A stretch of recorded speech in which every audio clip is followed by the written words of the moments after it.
نیک لوگوں کی صحبت۔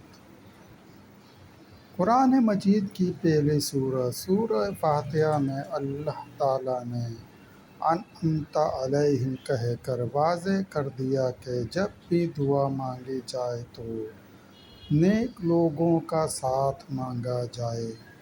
اسی طرح اللہ تعالیٰ فرماتا ہے، ترجمہ: اے لوگو جو ایمان لائے ہو، اللہ سے ڈرو اور سچے لوگوں کے ساتھ ہو جاؤ۔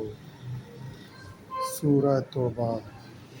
تفسیر قرآن پاک صراط الجنان کے مطابق اس آیت سے نیک لوگوں کی صحبت میں بیٹھنے کا ثبوت ملتا ہے، کیونکہ ان کے ساتھ ہونے کی ایک صورت ان کی صحبت اختیار کرنا بھی ہے، اور ان کی صحبت اختیار کرنے کا ایک اثر یہ ہوتا ہے کہ ان کی سیرت و کردار اور اچھے اعمال دیکھ کر ہمیں خود بھی گناہوں سے بچنے اور نیکیاں کرنے کی توفیق مل جاتی ہے، نیز دل کی سختی ختم ہوتی اور اس میں رقت و نرمی محسوس ہوتی ہے، اور ہمارا یہ عمل ہی ہماری دنیاوی اور اخروی کامیابی کی کنجی ہے۔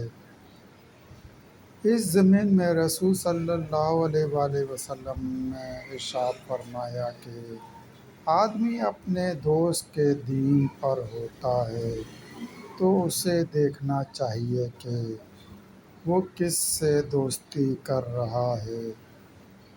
سنن ترمذی۔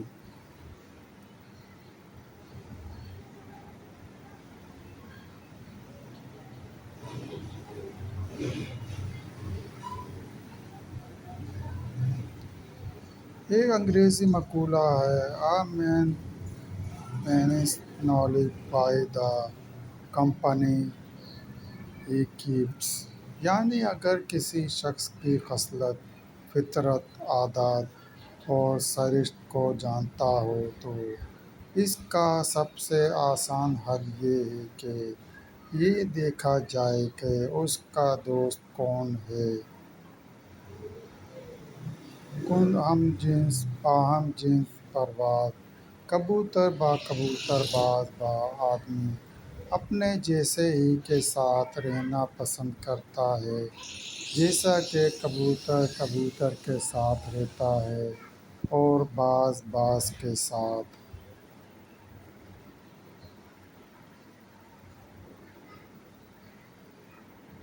بعمل علماء کی صحبت میں بیٹھنے کی بھی بڑی فضیلت ہے۔ اس ضمن میں حضرت عبداللہ ابن عباس رضی اللہ تعالیٰ عنہ سے روایت ہے کہ علماء صحبت میں بیٹھنا عبادت ہے۔ مسند الفردوس۔ ایک موقع پر نبی صلی اللہ علیہ وآلہ وسلم نے فرمایا، جب تم جنت کے باغوں میں سے گزرو تو چر لیا کرو۔ تو عرض کیا گیا کہ یا رسول صلی اللہ علیہ وآلہ وسلم، جنت کے باغ کیا چیز ہیں؟ تو آپ صلی اللہ علیہ وآلہ وسلم نے ارشاد فرمایا کہ علم کی مجالس، معجم الکبیر۔ اس ضمن میں حضرت شیخ سعدی شیرازی رحمۃ اللہ علیہ کیا خوب فرماتے ہیں کہ بسر نو پا بدان بشت بنشت، خاندان نبوتش گمشد، سگے اصحاب کاف روز چند پٹے پہنے گاں گرفت مرتم شد۔ حضرت نوح علیہ السلام کا بیٹا برے لوگوں کی صحبت میں بیٹھا اور خاندان نبوت کا فرزند ہو کر بھی تباہ و برباد ہو گیا، جبکہ دوسری جانب اصحاب کہف کا کتا اصحاب کہف کی صحبت کی وجہ سے آج بھی پہچانا جاتا ہے۔ مزید برآں مولانا روم فرماتے ہیں کہ صحبت صالح سراں صالح گن، صحبت طالح تراں گن، یعنی اچھے کی صحبت تمہیں اچھا بنا دے گی اور برے کی صحبت تمہیں برا بنا دے گی۔ پھر مشہور کہاوت ہے کہ خربوزے کو دیکھ کر خربوزہ رنگ پکڑتا ہے، بس صحبت کا بھی کچھ ایسا ہی اثر ہوتا ہے۔ اسی طرح فارسی میں کہتے ہیں کہ ہم نشینِ اثر دارو تو بس نوں کہ یہ جس خوش بخت کو اچھی صحبت نصیب ہو جائے اس کے تو گویا وارے نیارے ہو گئے کہ اچھی صحبت کی برکت سے اس میں بھی اچھی عادات کا ظہور تو بری عادات سے چھٹکارا حاصل ہونے لگتا ہے، نیز عمل کا جذبہ نصیب ہوتا ہے، اور یوں وہ فرد بھی معاشرے میں ایک منفرد مقام حاصل کر سکتا ہے۔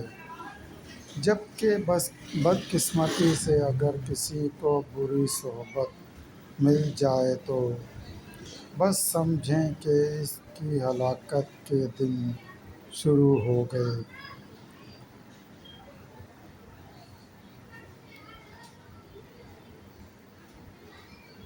کیونکہ بری صحبت کے اثرات انتہائی تباہ کن ہوتے ہیں۔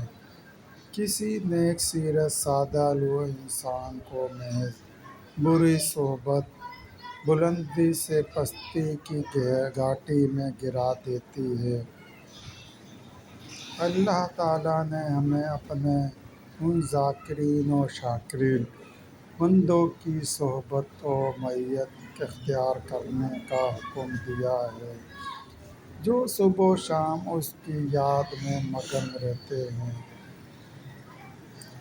جب تک مولانا روم کو شمس تبریز کی صحبت اور غلامی نصیب نہ ہوئی تو اس وقت تک تو وہ فقط مولوی تھے۔ شمس تبریز کی صحبت نے انہیں مولوی سے مولائے روم بنا دیا۔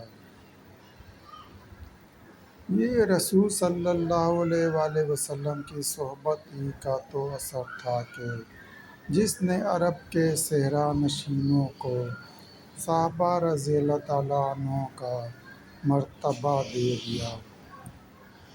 صحبت رسول صلی اللہ علیہ وآلہ وسلم نے صحابہ رضی اللہ تعالیٰ عنہ کو ساری امت کے سر کا تاج بنا دیا۔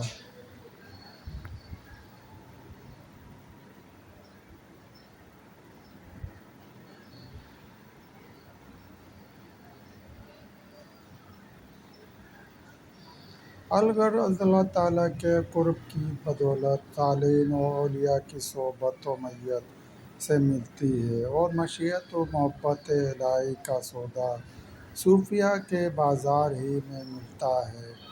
اسی لیے ہمیں چاہیے کہ ہم صرف اور صرف نیک لوگوں کی صحبت اختیار کریں تاکہ دنیا میں بھی نیکوں کے ساتھ شمار کیے جائیں اور آخرت میں بھی ان کے ساتھ ہوں۔